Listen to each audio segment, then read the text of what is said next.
Ah.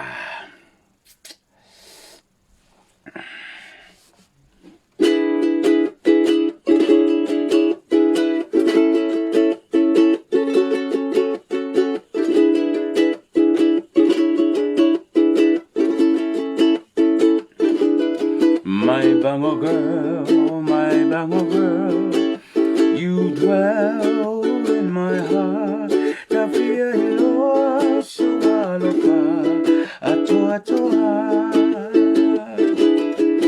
Eya sei tafa tofa, olo alofa ilo waila.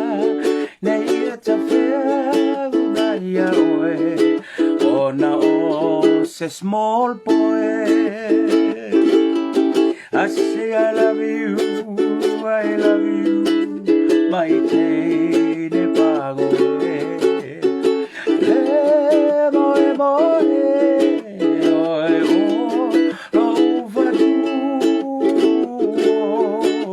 Te fa amo ia oe, te aloha, te tau whaase. Le maa e le pala e ino sia i le nei o la pe se polonga e no fosala e ino sia foi e isi kama amu ia le tele o tama e au le vainga o mata amu le mau le tasiku e o tani o fo i le ponga leo lo fe kalai vai mai o oe ne I e mawai I si a mea matapua e uli pese malala falongo maia le lalo lani vai mai e suia fe alo kani a dili matani olo ualofa ia ukapani I say I love you my tine pango le moe oe olo ufanu te fa moe ia oe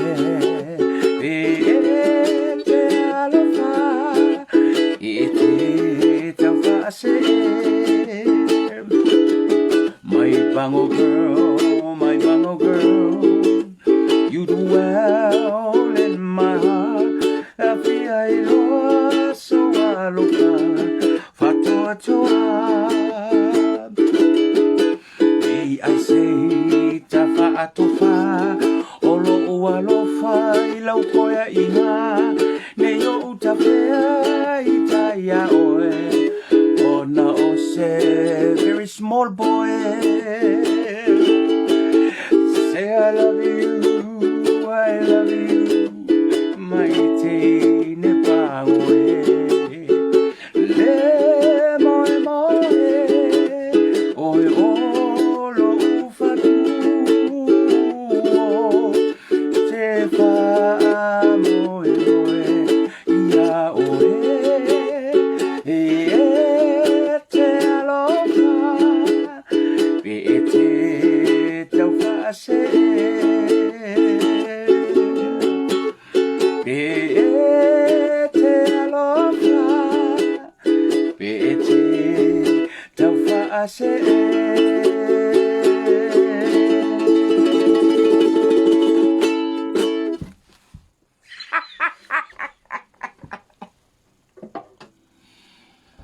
E mo iri whapea ke nge pangori I ke nge kau whase.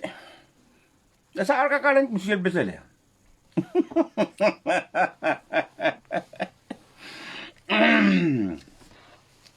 Malo le sua I le tatu atinu. Malo fo I le tauata I whea mangaluenga o le Nea so nga fua whaafitai i nga lelei o le atua ua. Fōlinge o wa e alausi ngā ruenga i le fuwa o malipongi sa i le nei tūlangi ia wa uma toi fua i ama ngā ruenga le singa fua. A matanga o le nei fua i wa yaso. Ia, o le ua po mātou le singa fua o te leo noa pe. Wo so le la le na vai ngora rangi lo mo mo por kalambe, but if it is ya manuio foi va lo filima manuio foi sia o masau de ngala rangi lo e yai a ma ko ngi sila wa sang ko masau se si wa ka pungi pungi me ya talafa malo now ele leo no va me fa e moturia le fa sa lo nga ma to fa nga malo in New Zealand ole fo ile nei o le mato lockdown ne wa yang o le ua faa wa o le faa unga na au mai le kabineta sa folasia le fionga le tamai te palemia Jacinda Ardern o New Zealand a tolava o le a faa wau le level 4 lockdown se ia le asa foreile o le vai asa le nei. O au ki lani la, a uma le asa foreile o le vai asa le nei. O le tala fia mo au ki lani. E koe faa wau sia kako amio, se ia le asa lua o le vai asa asau. Le asa kōrus furukasi o au kuso. Kalo fai au ki lani. Ai te ilo le mele le. O le lei o na vave o na whai o le lockdown na tātou New Zealand nei. Mai wa aila le mele o tupu. Wele ngata i na vave o na lulunga le whai nu mela o tangata o masalomia o maua. Ai le ngata fwoi na ua le lea mawalunga le ngā le whai nu mela o i lato. Ua whai o lato tui, ma ua e whai o lato test. O se whaailo le leilea i le tau mawhai ngā le malo o lo i nei. E kau kaofi le vave o na solo o le delta i le teimi le nei. So, o le mea la lea wa i nei. Alual le lockdown ang New a koa lava se ia kau i le asfalaide. Ia o ngā whakoe whukunga ele o lockdown mo isi vaenga. A au kilangi aia, e alua koe au kilangi le aso nge whako a kau ele suru al vaso dea. O na toi whai foi leo se whai unga al malo. Pe toi wha wau le lockdown lea ma le level lea wa iai. Na tātou tau whai mate umai le amatanga. E te lelea wano e ma whai ona toi wha wau. Leo sa. Au le fui sa fai loa mai te mai te pale mi foi fo tuanga. A fo mai poto le tunu ule nei. Ole lunga le faingu melo ka kai o mawangi le delta. E fa awawa e yai le kai mi e pikai. Ia ko koe kifa fo ile ila lor kama. Mafuai ona vavelo ona na yo ile tunu fai lor ma tato lockdown. Ia le lau tapa pene, le lau tato pene iai, whaau le tato lockdown. Ka au fia koe maonga, o isi ngā luenga ua le ai. Ia ore kele o whaalo loa ua ka pungi pungi, mea mo penga. So, that's where it is. O sa tala fia le na, mo tato i au kila ni nei. Ua vaveo na tato ngā ioi, wa vaveo na le lunga le whainu mela o ila to olo o afia, a wa sidi ai o nga le mawa lunga le whaingu mela o ila kou, wa whai tui, ma, e whai ala kou test. Mana tue le lea ona e to siaki pe ila o fo mai whale ainga po le family doctor. Ina ia wha mani no te ati oe, lau whanau le wa mata o na whatanga ina e whai tui. And o le fo ki whalong. So check with your family doctor.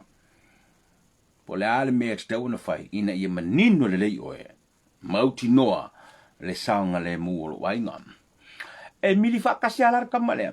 Male mea leo ke whaalongo koe fo i kua. E ai uri mai kua ma le koke leo kanga kau lea kungi. Ai hope leo awhie ni o tātou tangata. E mumusu e whai tui. E mumusu e whai o la tutui. Po o le a lava le mafuanga. Ua mumusu e leo e whai ni a la tutui. Iau te leila. Tō fuar tangata malona te le tanunga. But you know what? E ongo iai le kaimi. Makauria fo ia o malonga whai o kui. O nga mai lolo ka mai certificate for le. Sa ko whera certificate le ngai. Whakari masuk kong o klo certificate le. Ya. Kamala. Why? O le certificate le. E umalo na whai o tui. O na mai lolo certificate. Ai ke lole mele o ka masa salo le. Me ngi mo ka kai le fio e whengia la kokui. Ai sau le kaimi. A lai le certificate lea. E le mawhai o ngai wha o ngā inga ngi ka awale ke whiarua ia. No bus ride, no train ride, me mapenga. E ongo a whia i maka kou ia pengwhiki. I don't know. But I'm thinking. It's just me thinking. A whai a whawhi kauri kele le mea. E ongo o se mea whapenga. But o le tā ua o le whai o le tui pui. E le ngate ne pui pui ei oe. Ai pui mai ai mai la tau. O lo o tō no nofo whatasi e pei o siau whanau. So, mafo fau pe iai. Pero te lo o leo te tālo sia. Wo umano tātou atunu. And o lo o nau lo tātou atunu. Ina ia whai o tātou tui. In the long run, i le teimi o iluma, e iai le mea au ngai. E iai le mea e au ngai. O le whaifo o lo tui, sau le teimi e te fialua i Samoa pe ata tala le alawa. Le kui kongua lea, e whakarikari mai le malo Samoa, po o lea ua po o whailau kui pere. E iai fo le meo na tupu e le tui le nei e tā wai o le tauna whai. O lau tikerarea e te malangai i whawhato le tunu le nei. Because come the time, langa ole ale umai ale mea ringi o kawhi, alo wapoloka, ongo o koviki. Come the time, pau leo lesi requirement, e ta tau ona e meetinga. Ai te le malanga e se ma le tunu nei, po whela wa le tunu te malanga e. Whatai te ingala, I know for sure, le kako maloa ai e Samoa, no kui, no fly over. No kui, don't go there. Ya por ngangula o whaingi Samoa. If you know kui, don't come here. Sa o hana kala su meo. If you know kui, stop your come over here. You know kui, you stay over there. Stop your come over here. Sa o hana ngangula su meo. But whai le tui. Whai le tui. E iai le taimi. E te toe salamoa i le whai o le tui. A wa e fia ngao yo. Wa e fia minoi. Wa e fia minoi. Minoi fia. Pe te ali Australia. Pe te fo i Samoa pe atatala la lava. This will probably be the only requirement as a must do. What whai o kui? No kui. No go. No go. No good. Ano nga ngunga la suri. No kui. No go. No good. Alana. Alert level number 4 New Zealand al wakwa ia kaules falele. Umalolas falele. Mingoi le si vai ngari si mea. A o kirangi al wakwa kau le so dua. Le so tolutasi o kuso. So I strongly advise you malo ainga. Go. O e whai o tō tui, ma o e whai o tō test. E le lei lava le mao i mea le lei. Au lasa e ta pena. Mo le malu pui pui o e malo ainga. Yeah. Okay. Ya. Ko kele yo ko ia mai ku kuila. Mai, aua ko ke ula le mako pese. O puyo ngo uso kwa ngir pese le. O upu fa popo. Ai uko ke pole le fa pe nga kingi pango. Anyway, ya alana. But oka se kero ngi me wo kupu. You know what I'm talking about. Ya lewa. Kita tatu watu nulo dal no atwe. Lele ile va neno manu ritala ile. Fa malo lo le tu mawe lo yesiri me le failo tu se le fono ona. O ma la wo to se le fia le mafuanga. Ya mawange le singa le o ngofo ma fa kaule mo ma o ma le funga. E fe ni nga meso. Ta fe he le me. Ala foi samo li ha ile saina samo. Ola vote lo samo li ile saina ana le ingale o le Treasure Garden. Yes, everybody knows that. Ola na pitanga ile me le.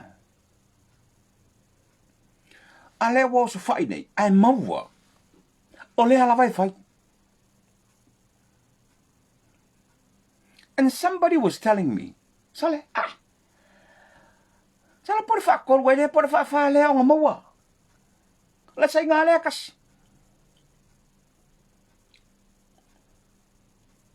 What's going on, man? Le wa maua ngile sai ka. Ai bulu mulu ngit ka hao ai sumat asal mal fa ma vai ngal kom singo lo ya. Oh my God.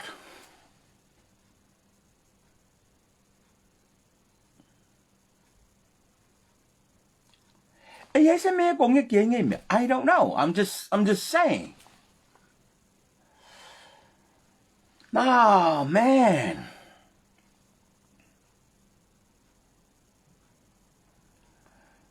Yeah. I prefere setau. O totonge e nei saina au fai vau le tunu. O lau ina mai le mea le nei mau e whaatau le saina lea. Ao lea e whai ka wafe maafe kupe whakau ai le sainga le mei whafo. Ma kele ia ma kupe le sainga lea.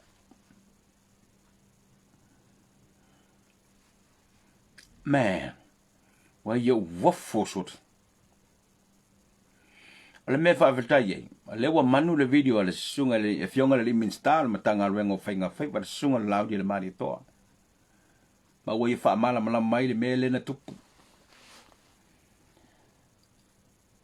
wa konga ho file me sore wa ta wona ta ho file me ai fa yo le fa ko wa le fa le fa ye singa le mele ma wa ai o le fisidi kele a fainga mo mawalonga lua, mawalonga kolu, o fea lau mo fai isu su engole mea. Ale wa koe mawangela ai mawali mingska. Ole mea maadi ele melea. Ole kau la mua mingska ilo fainga ole reitless. Lale. Matautia. Le mele wo fai nei. O lo o utalo sia. A fo le fa le na maua. Wa taulon tafi ai makwasa engi uma ilunga su enga mo lua koru. Fea le mea wo fai yai. O fea nga poloka ai. A wo te tau ona manino le temini. O ai lei tu o le fai ngale. Because I can assure you, I can guarantee you, ele nga le sainga le mele. E iai mangisi kanga korka ko kung ulei kua le mele.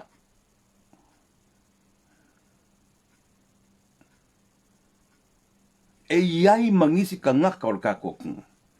I have a feeling also e manga ka mawurunga. Mawurunga sa ye to finga le malo. Po nisi fo ola ini to finga le malo. And they are directly involved in the event. Ni walo melangi, you know, amawangi, ya onga failo lipo kia mtanga luengo ofiso fainga faio faila to ripoti. E fail morianga, yon avele l'ofiso leo action le leo la toia. Le fainga le morianga ma me fa pena.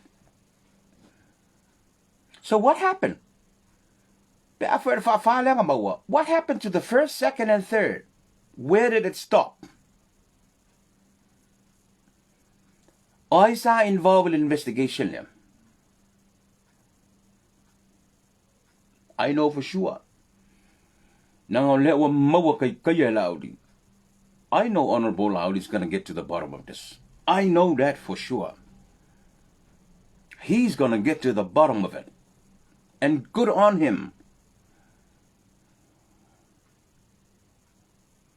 He's going to get to the bottom of it, do a follow-up, and give a time frame. Some names are going to pop up very, very soon. Some names are going to pop up very soon. The minister's taking the lead. O soalas fa inga, mawa le mingska, ele I mawa is a senior officer mtangal benga. Mawa le mingska. So what does that mean? He's going to take the lead and he's going to make sure he's going to take it to the end. Inga ya mawa. Ele nga o sainga le wala vet mele. There's going to be a network o kangaka. Each getting a cut. May mele mo wala sainga le. That's for sure. Last I heard, lenga container lenga poloka ir customs. Ilungo le wafu. La oswar container lungo le va ay mawalo.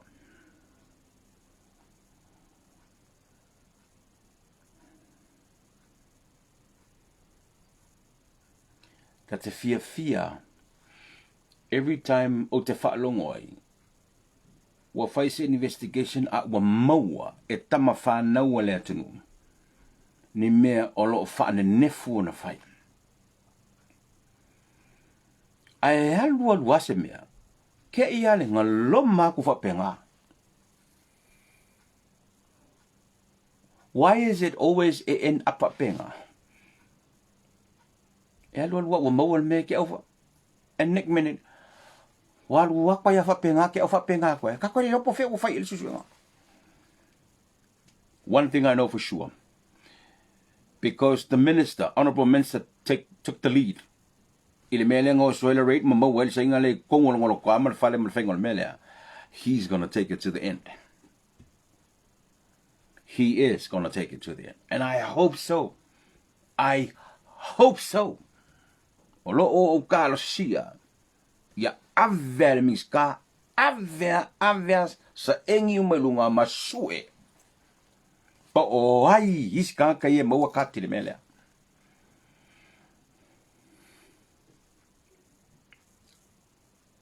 Big land vai kele. That's a massive land vai tele. Ala tele se palai lo ke fa no le la ku I to amua. I'm not saying o to amua le fa ye me. Maybe o la foi faiva e o a ko mal me mai ku ko amua al wole sa varinga o vai kele. Yeah? That's what I'm saying. Well, if I go, o kwa mua le wa mafu, no. O le kala le o kingo fumau. O ka kai mai yao le mea, ku kwa inga kai o kwa mua. O ngole, mai vai le poko kam. I hope you vave na maua. I hope you vave na maua. Ma mai lungo swafa o ilanto. O lo o yei le mea lea. It's a network. That I know for sure.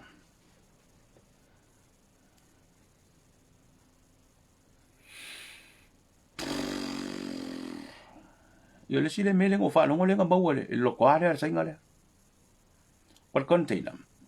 Tu mu le mole mole masima. O le masima le. E soka ile le mama o le male. Mal mele e kungo kamaya. My goodness, man. O mea umane. Sa tatou lei loa. Mai le fia. Luas futo sanga te wai. A le wa mata nei ona manu I fo runga. Ina wo mai fai nga malo fo. Talo se ia. Tau nuu ilona tau unga lele. Ma maua lele iai. Ma a mai lunga swafo I lako. Nga fai ia mea. E kalo sia. Ia mauangi swafo I lako fai mea ngi. O lai sa moa. I mauangi foi. Hawa ngimo mai ngai. Kasi mea. A ngimo mai ngai. Mfayang ko sok wam.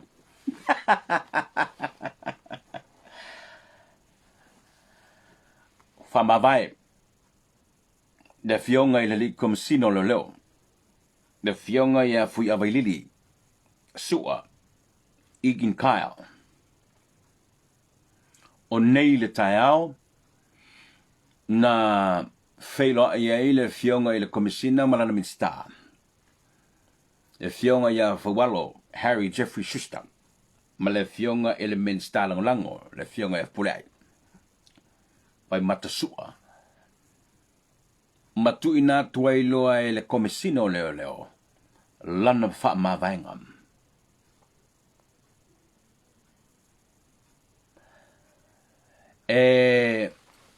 Aotearoa. I don't think na expect le min star se mea wha pēr tupu le so. Wha mawai. Wha fua sei le komisina o leo leo.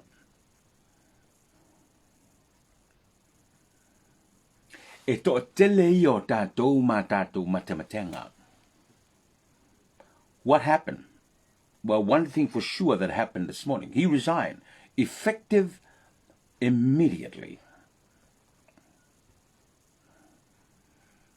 O le to tele o tātou. O le tau manatu matau matemate. Por wha mawaenga e ar komisina. E ko ngekianga I le waa lewa. Lewa mau I le au.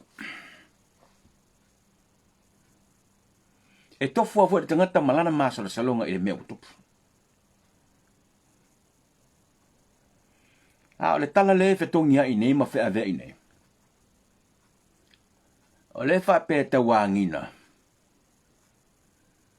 Sa iesi tape na ngar kabinete wha pea. Pero le mea manino ia. E iei alo masa le salonga. The commissioner interpreted wrong. The commissioner heard wrong from somebody.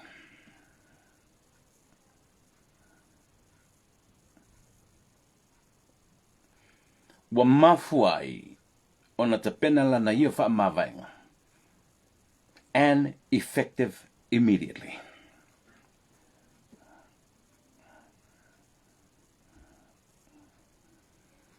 O te loe muli muliane na saula se wha mani no ngalo ia mela na fionga le te tai le malo. Na fionga le te mai te paramia. E wha mani noa I le vaiania leo le mele. Pero tātou tala noa ona o masalonga le to tele. Wa tau mo whai e so o lesi mea. Pe a inga lesi mei I mea ia ututupu nei. But one thing I know for sure. Sa maua lewa noa o te whasiring iai le fionga I le min star. Sa whasiri iai. I did ask him. Because I wanted to clear le mea lea. Whai te fo I se tala e whai o nei. E te tau wāna solo I lunga. O wha amatala ngalo ia. O le mea manino ia le teimile nei. Mana whasiri le fionga le min star, you know. Po le mea le ea o whaisi su e ngai le fionga I le komisina. Is the commissioner. Was the police commissioner under investigation? Due to what? Ono le whaale nanu mau le au.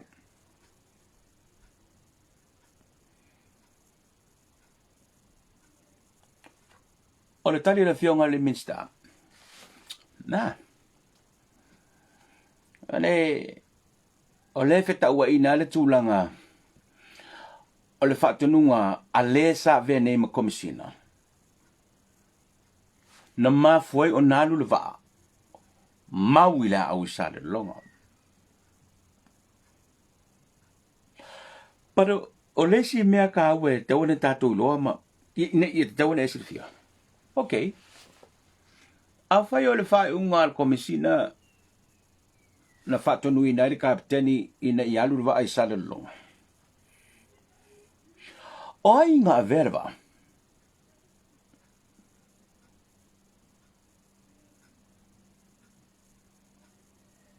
The commissioner was not on Nafanua when it happened. That's for sure. Yes. Na na file na whaatununga e te tau o nalu le waa. I oe sa wa. I le mele tupu natu silfia. Alu sili. Ngā ua re komisinga le fwoi le waa. I ke mingo soe le waa i runga leo. No, it didn't. Okay, lo fwoi leo ngo fi ngau le mea. Ya langa o ia ngal whakunga lai ngā le waa. Okay, that's fine. I know also for you. O le whaatununga ma le whaatununga al komisina na lue le waa. That's his prerogative. O le matawhai oi nei whito tone. It's his call. Legally, it's his call. Mai le waa. Auli oi sa wa. But the question is, e le iai I lunga le waa. Ngā ke le I foe inga le waa.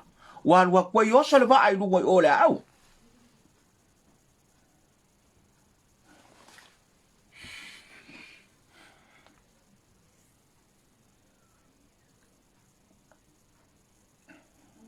Ina ia whaamanino la le mea. Nā le iai tala o loo sala tua. E whapea o tala sala tua I o te whaatuai. E whapea sa I se tape na ngara kabineta. Ina ia suspend le komisina. Ai whaisu suenga. I don't think so. I don't think so. O le mea lava ia. So, o la le mea ua trigger I le whaamawaianga o le whiunga I le komisina.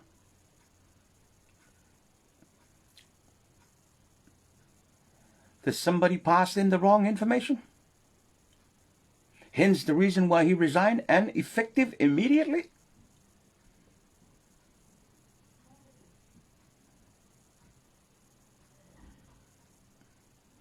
I think it's ole miskelio la mele. If that's the case, so who passed the information to the commissioner?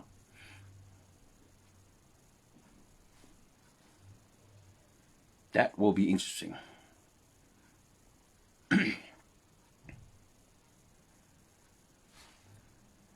E tolu mea na whaamanino mai le whianga I le minstar matanga luenga leo. Ina wo tuli apu ina mo ofisiri I le so ina I whaamanino. Ina ia o malama ma o whaasoa atua I a tātou. I le manino ma le whaingofie. E tolu suenga ua whaanga solo nei. I le mataupu le I le nā whanua. O le suenga mua. O le suenga I le vā o le kapiteni malana au vā. I la tou sa whaafoina le vaa le teimi ina ua tupu ai le whaalawelawe. Tusa mwamwana, e ta tau o na iai se tangata o le au vaa mai kapiteni se ia kaulawa i kanga kusoa rua le skepo le vaa. E ta tau o na iai se tangata. E responsible le mea lene tupu vaa. Lala e suenga na. Sue po lea le mea na lai no surva was procedures and the know-how to take this na whanua tumul whanua was followed. But you know, ela ke mo morning wa wana nga whanua o se vai. They've done it the other time. I so pay. You know, nengo filosofia lo le va le ngo markaping ka filosofia va pa. Fafka ye kango kusole la ir va pa usole. Nga tau ngi pele si va pa ulan melage. And now, le uko ya ngi fo esa vai. Ala ko so dum wala. Tolen le susu mo mbuala na. Le fanga solo. The crew, the captain and his entire crew, because somebody needs to be responsible. They were the ones. Na fa fo ina le vai de termina o so ida. O let's see. Su engale fanga solo.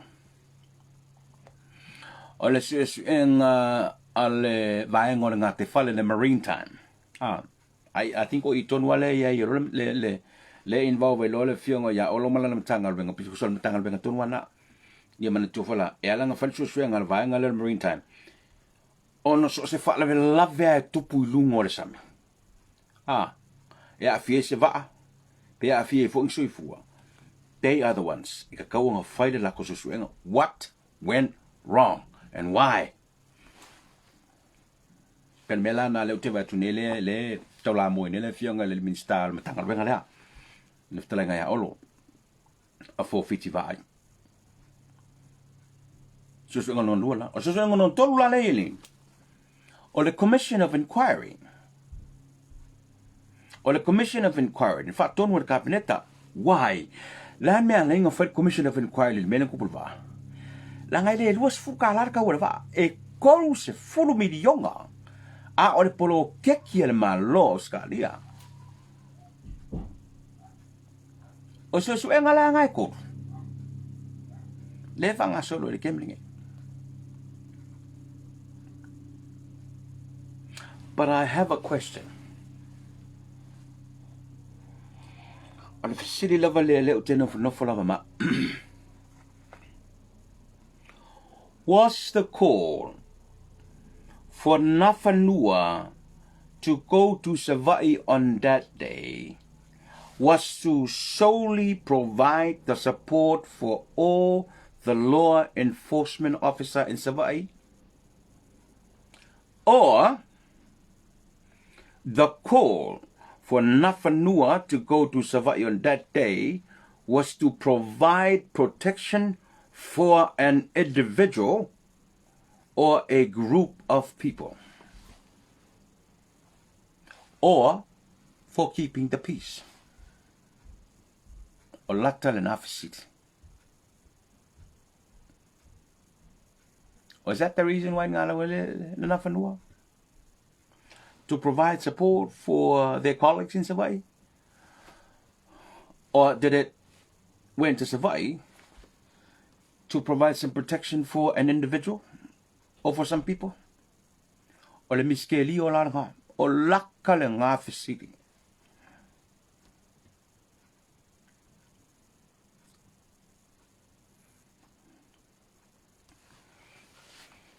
O te loe a mata mai la vana lila. E o mai nei i le afiafi. O le a alua tuai mataya. O le a tofu lava le tangata malana i assessment o le mea atoa. But, o le a tātou tuli mata i a pea. O le taimi nei. O le o tau ave nei komisina lango i a malesui komisina o le matanga luenga o le leo mwhatpui pui. I a le wha o wino le o nanga le matanga luenga. Ia ai o te iloa, o lo wha ngā solo fo i le teimile nei tāpena ngā matanga luengo i on tūlanga masana. I le wha salalawina. O le avanoa o le komisina wau, leu wha mawai nei le komisina. E tōro o pulo. Langa iai fo i ngā luenga le lei, sa whai e le komisina ua wha mawai nei. E tō ai lo pulo. But still, ai lava mea, e tuli matai pele to tele malo ni fui tangata. O no mea o tula mai malfa mavaenga. And here we are, trying our best to connect the dots. Will we ever find out? Pole atonu men tupu na mafuai, or we will never find out. Pala tonu le mena mafuai.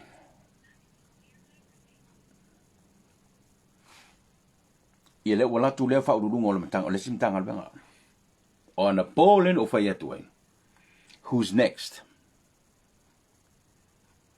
O le a toi fai fo le tala le iti la ve lepo.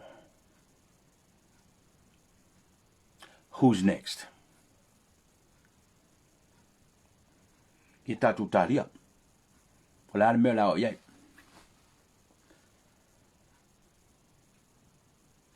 O ana po. Sa fai atu ai la tala ele. Ele fa tautonga le e tatanoa i lava to tele. Mam. Ele vuela sa o fa mamra toi ma vai ngole o le fa vai o lo tatia i le fa fitu ma le fa valu. Vai ngole fa vai o lo manino mai tu langana. Ya ai vuela tanga to no fosen mai le iti live. Salo el video whatever. Ai o lo taua e le sunga tu depa. E mana na e faile la to fa tonga e le ao le malo. Ai sa wele tu ma le fisida le tangata na mai le mele. Fa fela le wo mana o nei tu le epa ma le vainga le e mana e faile la to fa tonga e le ao le malo. Poko mo fongi mo ko ma fo so le sa so. Salo le mele la ao le vainga le fa ka konga. E lo po fa la kai.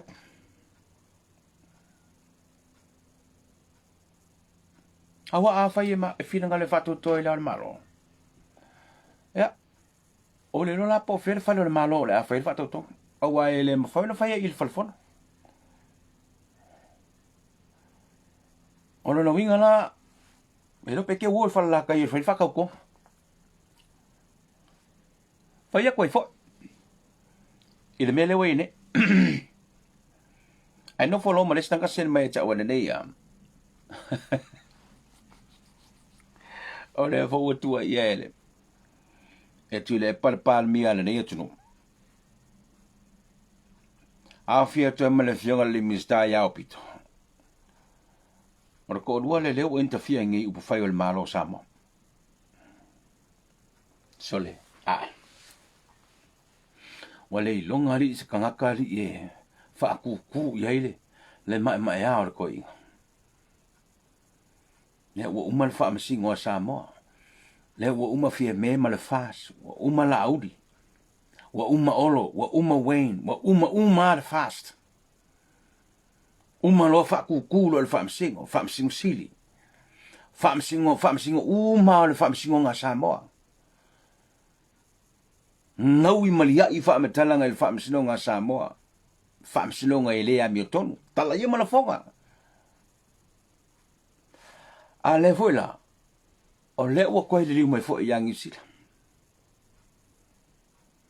Le o foi mai, o ka mai kai pal mi yangi sila. Ma o pito. O fio ka li miska, o le kau mai malo uswa fa mele. O lua le wa. Wa mafu ai nga. Nga fa mai o le o lua interfere tu u fai.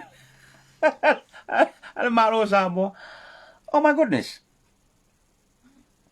Hero que lo mele fa mo mua il ma favor ko mai kai pal mi ole kunge mo mua or ko víctima pui ngong sila lua o ka kang sila le polo ko Afghanistan le ko nga mai la ngala fa le ko ngole ngule kolu o le malu pui a ngi sila ya malung ka ma ai nga fa ya fa wol por kala me lo ngalu va la kai malo sa mo mang silo le ole amai o kaka ngalu fa vai kai mi pa ko kala ya la ba a o se upu ole wish wol kamai kai pa le miang sila mala vionga le minsta i upu fa yo le malo sa mo no I'm sorry wefa ole a uma o nga kuai koe o Yesu le koe la ole ki kilo ya ko ya o Yesu le ko e lo pe o ka ya ko fa ngila ka lo pe o ka o ku ya pari o ma ku pari o ma van ku is kama pari ya ya la le ku pan mi ang sila ma la fiera le mista fe eso ai sao ET is next isoli un que va be va ole le iu po le kasi nga kan kare sale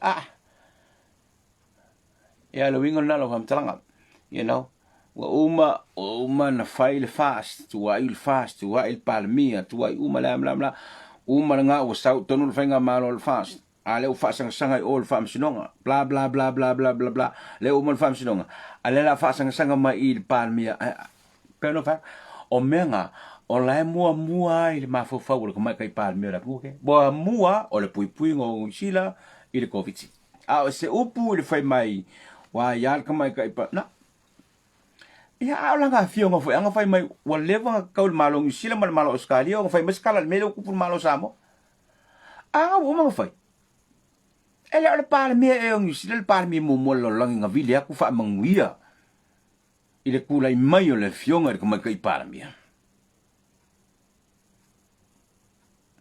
She did.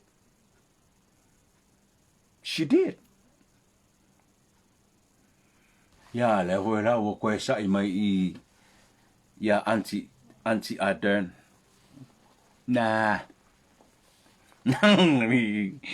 Ele kai ngoi Ardern I ko nga me ya, you know. Nanga la ver fa mo ko mai kai ya ma ko ngi sile. Kai ma pu ma penga but okay le lola peke wo kurva se pe mo va songi. Ua ilo peke wa ingi fo ya mose ma pekelo ma yoange ma ole atato wal wa ia fa pena. That is it. It will be interesting le vaya so ato lavalene ma fa nga solo tuai isi vaya so ye lu mana ine ona tatou matai tuina le ngā solonga o mea o loo tutupu I lo tatou tenu. Very interesting. I think o le whae unga lava lea le tamate palamia ma le kāpeneta ma le whainga malo fau. Ua wha malo loa le tu mau I la ue to lua lo loa siri ma le whailo tu selefona se wha ngā solo ma tau po le wha msinonga o loo yeine. O se whae unga tonu ma le tala whea ngai. E launga ta si ai tangata uma. Tangata whenga ruenga mai whauru lungo ma tanga ruenga se o lava I le aveta vale markunki o se matanga ruenga o se whae unga le lei. Somebody just send me a message. Tui, let me read this. Tui, ngai ke whai mai was a se le whaalongo. Let me read this. That's why mai se le whaalongo ala komisina. Wa leona se le whae unga. So you should ask Tui. So who did he listen to?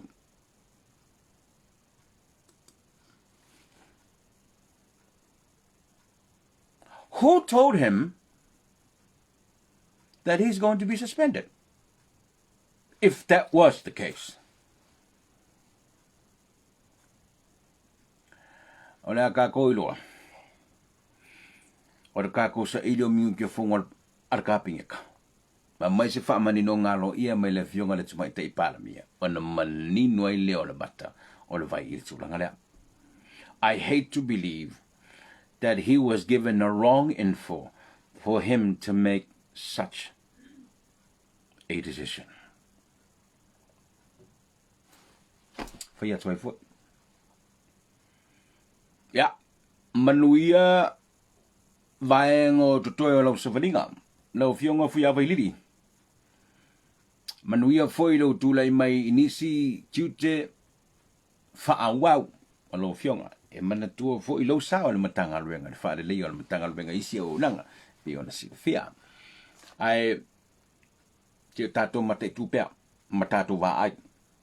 Po lea le tūlanga leo lea o iei. Leisi vaenga. O le sawalinga leo e ne le whainga malo fau. alo tātou tunu.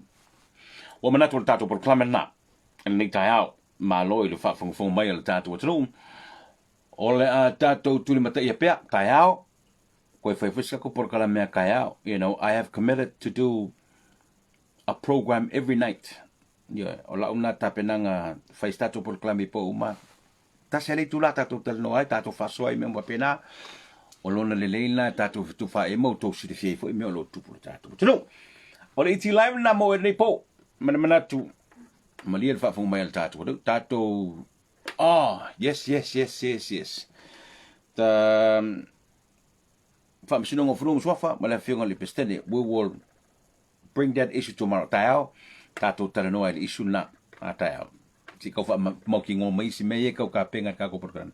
Yung kako story hui le kai orke masango. Li ti live na mo ne fiapi.